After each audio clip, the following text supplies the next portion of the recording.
Cosplay 101. I'm going to be going through how to get started for anyone that doesn't know. And then I'm going to go through content creation. I'm going to go through making it yourself, choosing a character, and right up until making friends and things like that. It's going to be super fun. So thank you all for coming. So a little bit about me for those of you who don't know. My name's 𝙁𝙄𝙉𝘿. I also go by 𝙁𝙄𝑚 online. I have been cosplaying for around 11 years. I'm 26 now. These are some of my recent cosplays, and then at the end, 𝙁𝙁 is the one I'm most known for.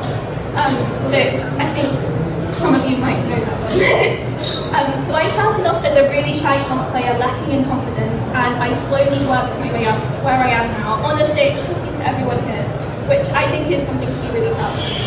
I make tutorials online about how to make costumes, how to do anything to do with cosplay, making things, painting things, sewing things. I love to do it, so please check it out. And my current obsession is 𝙁𝙁 𝙁𝙁𝑒. I don't know if anyone's played that game, but it's a really good game. So first of all, what is cosplay? So the word cosplay is literally just the words costume and play merged together to make cosplay. It's literally just dressing up as characters. I would say it's a little bit different to fancy dress. It's a little bit more deep. You usually are really obsessed with the character, and you usually have like a really big love for them. And it should always be a fun time. You should always be having fun. So choosing your character. I would always say pick a character that you like, because you're going to be spending your time and money and energy making it, so make sure you care about it. It can be really tempting to just pick something that's really popular at the moment, just because it's popular and you want the likes and the clicks, which is very fun, and if that's what you want to do, that's completely fine. But I always pick things that I really like, because I'm going to be spending my money on it. Also, consider the intensity of the task. This is not just about how hard something is to make, but this is also the time, the effort, the money, where you're going to take it, if you're going to take it to a location, if you're going to hire photographers, if you're going to hire a studio, like all of these things really come into consideration. Is this for a convention or just for taking pictures at home? I have done so many cosplays, and some of them are so big that I can't actually bring them to cons, because I'll probably either fall over or hurt someone or get something wrong. So make sure you weigh up where you're going to bring it. Do you need it just somewhere outside? Are you going to just meet someone and take pictures randomly at a location, or are you going to make it work so you can actually come into the con? So there are so many different types of cosplays, but I've narrowed it down to what I think are probably the 3 main types. So regular, I put there, that's a picture of 𝙁𝙁 from the Scooby-Doo live action movie, my cosplay of her.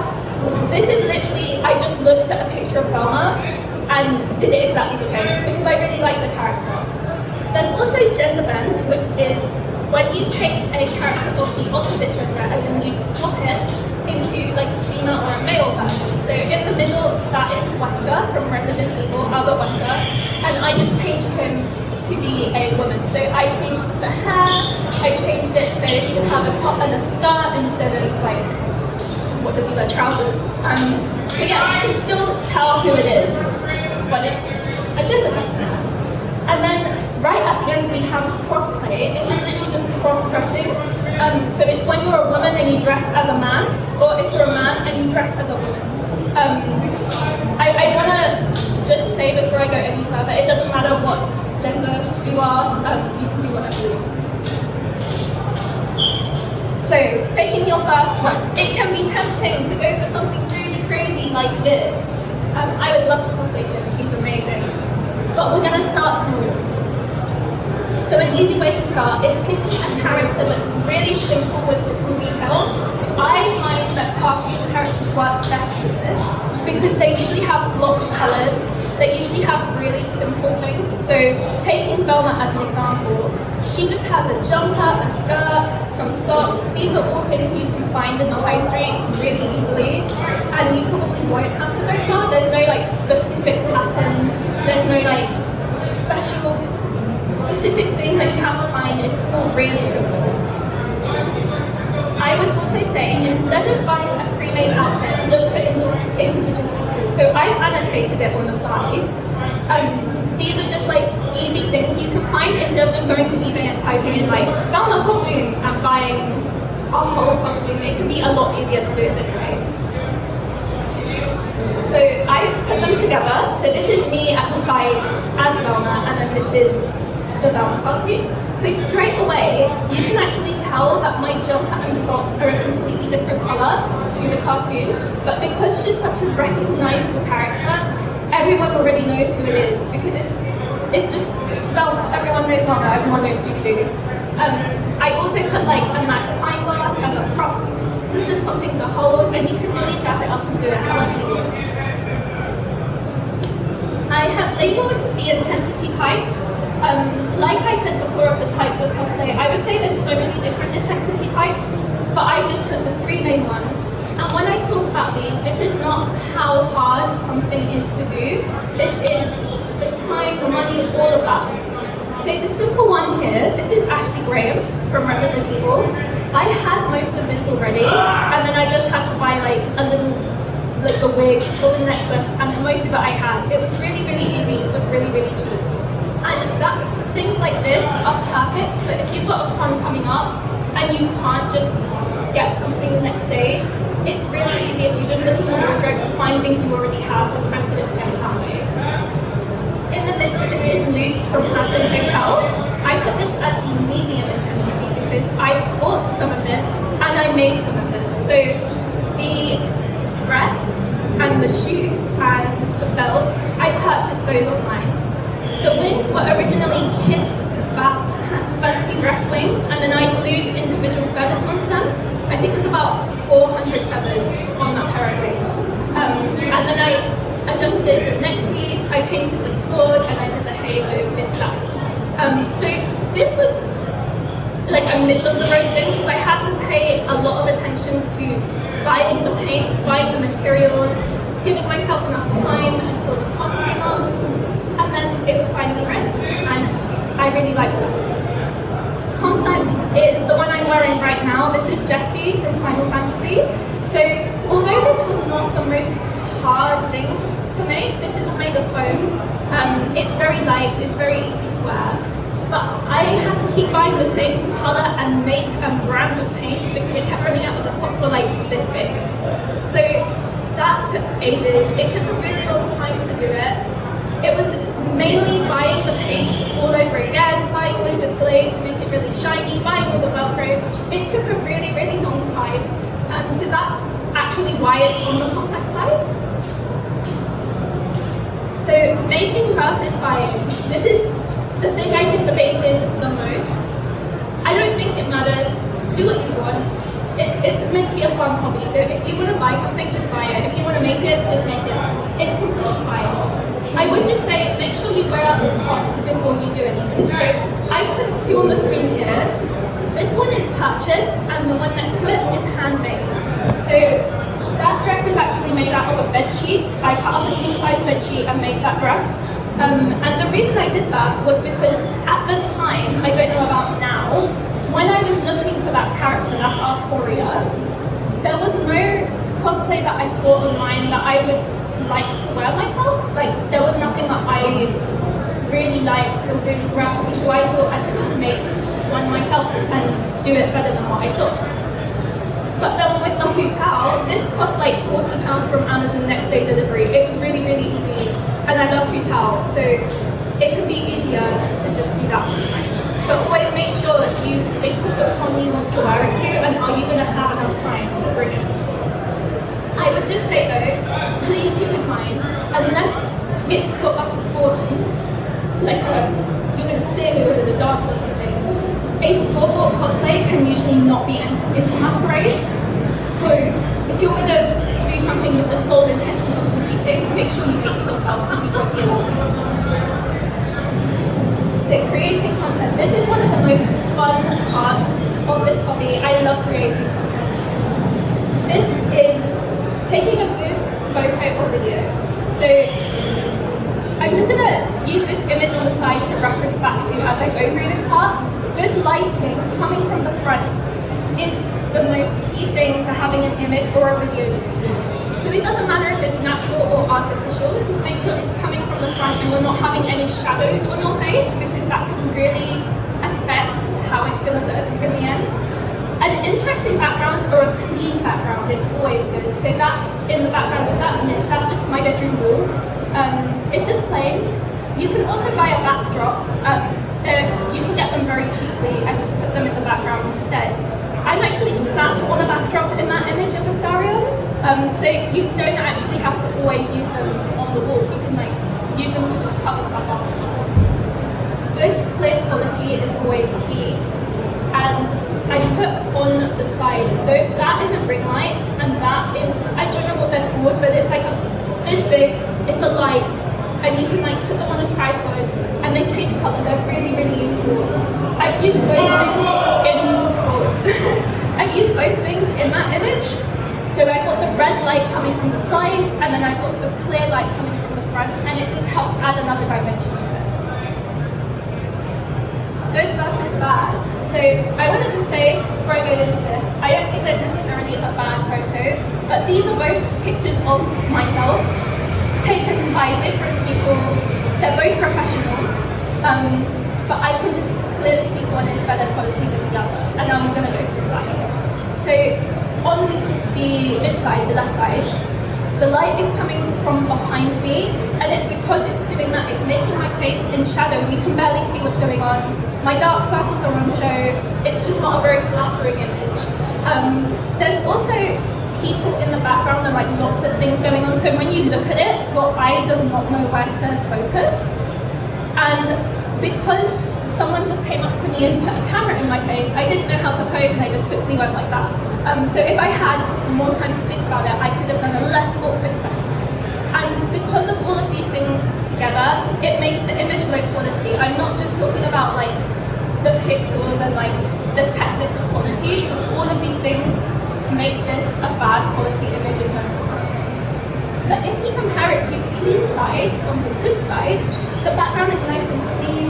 You can clearly see what you're meant to focus on, so it makes me stand out and is the subject of the image. The light's coming from the front, the pose is not thought about, and because of all these things together, it makes the image high quality. I will just say as well, it did help that the person that took the picture on the right, I was friends with them, so I found it a lot more easier to pose and get comfortable with my friend than I did with someone I didn't know. So if you're someone that's struggling with posing, because I'm not a natural poser, I have to practice so much, I'm still not the best at it. It can really help if you do it with someone you know. Professionals versus yourself. So on the screen now are two images. One is a professional image and one I took myself. I don't necessarily think one is better than the other. I don't think anything like that, but I think there are clear differences and you can really see them there. So as you build your presence, professional photographers will reach out to you and they'll probably ask you to collab work. And this is really fun. I would always say go for it. Bring someone you're comfortable with and have a blast doing it. I would say there are some advantages to having a professional because they're trained in their craft. It's usually their job and they know what to look for. I always think it really helps if they can tell me when something looks bad and then I can work to fix it instead of like taking it myself and then seeing them all at the end and being like, oh, I wish I didn't do this pose and have to retake it. So it can just really help. Self-photos can be better though if you're shy or just wanting to experiment. When I firstly started this hobby, I did this so much because I was really, really nervous and having someone take my picture was just out of the question for me. So I did it myself and I would practice and practice and practice and get the poses I was really comfortable with before I had a chance to go and do it with a professional. I would just say, if you're taking a picture by yourself, try and use a good background. Use something clean, use something basic, and it will help you get into the zone a lot quicker. Editing. So this is meant to be a really fun part. All of the photos that you see on Instagram are usually edited, even when people say otherwise. And this does not just mean editing your face, this is editing the image to make it stand out. So I edit to enhance the natural image, like things like brightening, make it clearer, like if someone's in the background, blur them out, like things like that. I would just say be careful about editing yourself to look different to how you do in real life, because people notice. So just take that into consideration, unless that's your style and that's something you want to do, that's completely fine. You can edit for special effects. So this image on the side, this is one a follower actually sent to me, and they did this really cool background design of my Tifa, and I really like how it came out. And just by changing the background, it adds so much fun to this image. It's so cool. I would also say take breaks when you edit a picture, because when you look at something for so long, you start to just kind of forget what you're doing and it all blurs into one. So just make sure you take breaks and then look back. And have fun, it's meant to be fun. Some things to keep in mind. This is specifically for creating content. TikTok hates violent props. Do not use any guns or knives or swords. And I know that's really difficult because most of our cosplays actually have these props in them. But TikTok hates it. And they will either take down the video or they'll just take down your entire account. And you don't want all the hard work to be wasted. Avoid words with bad connotations. This is specifically for YouTube and TikTok. The other accounts don't seem to mind as much. But they don't like, when you say things like kill, you have to say unalive. If you say shoot, you have to say pew pew, and things like that. And it sounds so cringe, like when I'm just talking to you like this, that sounds awful. But they will take your video down, or demonetize you, or just like make it disappear from the internet altogether, and you don't want that. Always tag the people you work with. This is not just fellow cosplayers, this is also photographers, anyone that films the content for you. If someone made something for you, like they made a prop for you, make sure you tag them, because not only is it polite to just credit them, but also it helps if people are looking on their pages, they will see that you've worked with them, that it can bring people back to you, it can help you bring people to them. It's just really, really good spirits. I would always consider asking people before you create collab posts. If you're unaware, collab posts are the things on Instagram where it looks like more than one person has like posted the image and it has their like names on it. This does go onto your main feed. It goes onto everyone in the image's main feed. So just make sure when you're doing this that you ask, because not everyone is comfortable with it. Not everyone will want their feed to look different. Like some people have a theme going and they just like having their specific theme. So make sure everyone is happy with it, and don't be offended if someone says that. Collaborating and making friends. This is the thing that I get asked about the most when I go anywhere. Anytime I do a Q&A, the thing I get asked is how do you find people at cons? The easiest way to do this is at a con, and you're all at a con right now, so you should be able to make friends really easily. Attending meets of your favorite franchise is a really good way to make cosplay friends. Meets are usually advertised on the con websites or like on their social medias beforehand. So if you're a fan of like Has-Been Hotel or something, you can see when the Has-Been Hotel meet is. You can meet everyone from that franchise, and then you can make friends like that, and it's a really fun way of doing it. Similarly, you can speak to people dressed as the same character as you. I love doing this because I think everyone looks different in their cosplays of the same characters, and I think that's really the beauty of it, like seeing how everyone brings it together. So that is another thing you can do. If you like someone's cosplay, tell them. I promise you it will make their day. You will make them feel really, really good. And also, you might make a friend out of it, so there's nothing to lose. I would just say, and I have to put this on here because I feel really irresponsible if I didn't. Especially if you're a child, just be careful who you're talking to, especially if it's people online. Or if you're at a con and like suddenly adults are approaching you, be really, really careful with who you're speaking to. Because you don't want to get in any bad predicament. So yeah. Collaborations. So cosplay is fun with other people. As I mentioned, I met some of my best friends through this hobby, and you know, this is a great collab shot right here. I would always say plan out of convention shoots and content creation, because when you're at a convention, if you're trying to like film stuff and take pictures and there's people passing and like there's all sorts happening, it can be really difficult to film and take the pictures that you want. So I do this outside of film as well. plan posts together, and this is not just collab posts. This is like, even if you're all planning to like post the same character at the same time, and like you can share it with each other, it makes it really, really fun when you find people to do it with. I would just say make sure all parties involved are comfortable before you post anything, because you don't want someone to share something of you that you don't like the way you look in, so don't do it to someone else, because it's just not a very nice thing to do. And don't feel pressured to cosplay as something just because it's the only character missing. I hear this all the time, especially with like group cosplays. There's always like one character that no one is, and it's usually the one no one wants to be. And they're like, oh, I really feel like you would be a great fit for this character.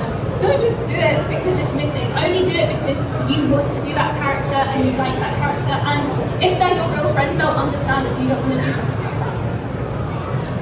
Cons I would recommend. And obviously, you're at the best one, you're at LFCC, so you've all done that first step. This is a great con for everyone. I think it's a real mixed bag. There's also Hyper Japan, which this is like a cultural con. It focuses on Japan and anime and things like that, so it can be really good if you are into things like that. There's also MCM. They have cons all over the place. I would just say if you're someone that's like a little bit shyer or nervous of crowds, this might not be the best one for you because it can get really busy. But I think you're at the best one.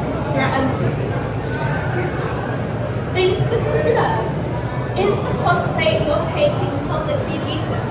I put this on here because some people's cosplays, and it's fine if this is what you want to do, no judgment at all, they can be quite revealing, and that's fine, but like, remember that when you take them to conventions, there are families here and there are little kids here, so just be mindful or maybe think like, would you want like your younger cousin or your younger sibling to like see something like that? And also, you don't want to put yourself in an uncomfortable situation, you want to be safe at all times, so just make sure if you're traveling in something and you're a bit conscious about it, maybe wear like a coat, or maybe just change when you get there, and then you can take it off if need be. Hide props while you travel. I say this from experience because you might think that your knife or your gun doesn't look real. I've been stopped by the police before because they think things I'm carrying are real. Even though I think I've done a great job of hiding it, I clearly haven't. It's happened to me, it's happened to my friends. Trust me, you don't want this, just don't take the risk, hide it. Always bring a bottle of water with you. This is my biggest tip because you get dehydrated so easily at these places, and if you are thirsty and you do go and decide to wait for a drink, you'll be in the queue for ages because everyone else has also had that same idea, so bring one with you. And bring a change of shoes. So luckily my shoes are quite comfortable today, but most of the characters I cosplay as tend to have really big high heels, and as cool as they look, they are not the best for walking around in. So I always have ugly shoes that I bring with me, and I'll walk around in the ugly shoes and then I'll change to my nice ones for the pictures. And the last thing I want to end on is it's really not that deep. At the end of the day, we are all just nerds dressing up as fictional characters. It is not a beauty contest or a popularity contest. It doesn't matter if, like, I don't know, someone got more likes than you, or you think someone looks better than you, because I really think the beauty of this hobby is everyone looks different, and I think that is like the thing I love the most about it. If you're uncomfortable, take a break. I say this as someone who struggles with things like anxiety attacks and stuff. Crowds can be awful for that, and in places like this, it's awful to have like a feeling like that come on and then you're stuck. So don't feel like you have to push through it. If you're uncomfortable, just take a break. I would bring a change of clothes with you as well. Like, if you're really that bad, just get changed. You don't have to stand there, even if you're thinking like, oh, I don't like how I look, you don't have to put yourself through that and just like cross-run through as like humble and like brave as that is. Just don't put yourself through it, it's not worth it. And have fun, that is the main thing. You want to have fun, it's a fun hobby, so make sure you do that. And yeah, that is the end of my panel. Thank you so much for listening. You can find me on my platforms. I think we have some time for questions, so if anyone has any, let me know. Person at the back. Hi. I can't hear you, I'm so sorry. Let me hold this special up. What is your favourite cosplay to wear? what has been your best cosplay that I would have to say probably Miss Pauling from Team Fortress 2. No one ever knows who that is, but she's my favourite character and I feel really good as her, so probably her. Thank you. Anyone else?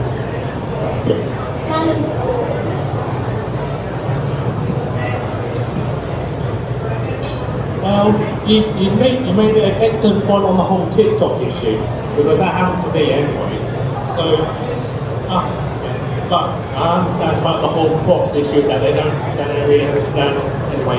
But I think the only thing I use that is just ordinary props with just that look like toys anyway. Make it a little bit easier. Yeah, I think so too. Sure. Anyone else? It's okay. Yeah. What would you recommend for the kids that don't have like enough money to like buy the bigger, more complicated cosplays? That's a really good question. I would say start small, like I mentioned, but maybe look at like a character you really like. If it's like a big armored thing and you can't do all of that, maybe try and do like a casual version. So maybe do like him if he was at home, or like really have fun with it. Like you can do different themes. Like some people do their favourite character at the beach, where it's like the same hair, the same makeup, but then just change the clothes a little bit. I would also just say, just save up. If it's something you really, really want to do, just save up for it and eventually you'll get there. But I know that's like so much easier said than done. But yeah, just start small. Even look at things you already have. See if you can adapt stuff. Like for a lot of the ones that I showed, it was from clothes that I already had and I cut them up to make them look different. So you can see if you've got stuff in your wardrobe that you can adapt.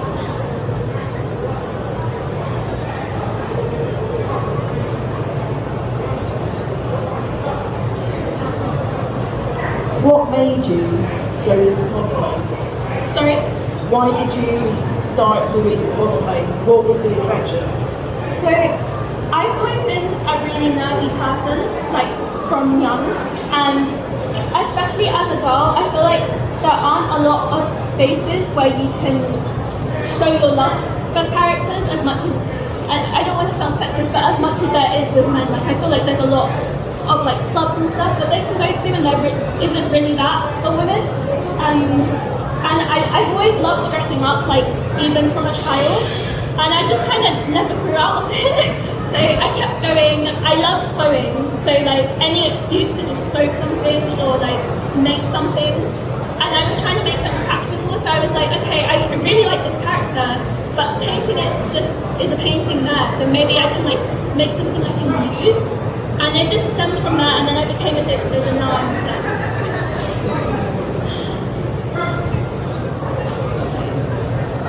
Okay, that's the end of the panel. Thank you so much for coming. I am in the cosplay zone over there. If anyone wants to talk to me, please come.